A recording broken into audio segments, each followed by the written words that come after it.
আপোনাৰ য'ত দুটা কলম বনাইছে তাত এটা ক'লা আঁচ থাকিব। এই ক'লা আঁচডালৰ একেবাৰে মূৰত ডিষ্টিংগুইছিং মাৰ্কটো মাৰিব। চহী এটাই কৰিব প্ৰিজাইডিং অফিচাৰে।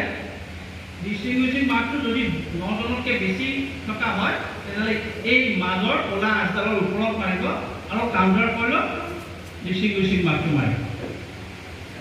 এইখিনি হ'ল বেলট পেপাৰ প্ৰিপাৰেশ্যনৰ পদ্ধতি। এতিয়া আপুনি চিন্তা কৰক, আপোনাৰ 3খনকৈ বেলট পেপাৰ প্ৰত্যেকজন ভোটাৰে পাব। আপোনাৰ ভোট গ্ৰহণ কেন্দ্ৰত 1000 ভোটাৰ আছে, 3000 তাৰে লগত 90% পুলিং হ'ল, তাৰমানে 2700 বেলট পেপাৰ লাগিব।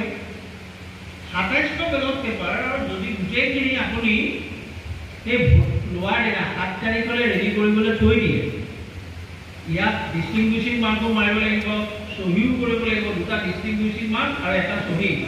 2700 চহী আৰু 5400 ডিষ্টিংগুইছিং মাৰ্ক মাৰি পেলাই সেইদিনালৈ থৈ দিলে ভোট লোৱা নহ'ব। আপোনাৰ ভোট মাজত ৰখাই দিব লাগিব।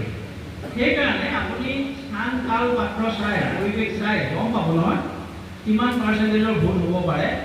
যিমানখিনিলৈকে পাৰে বা যিমানখিনি আপুনি কৰা প্ৰয়োজন হ'ব বুলি ভাবে সিমানখিনি বেলট পেপাৰ আগদিনা ৰেডি কৰি দিব।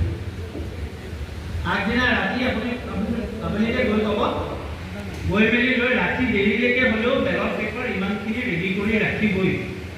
নহ'লে আপোনাৰ মানুহে লাইন পাতি দিব, এজনকৈ ভোট দিবলৈ আহি আছে, আপোনাৰ বেলট পেপাৰ ৰেডি নাই, গোটেইখন সাংঘাতিক খেলি মেলি পৰ্যায়লৈ যাব পাৰে।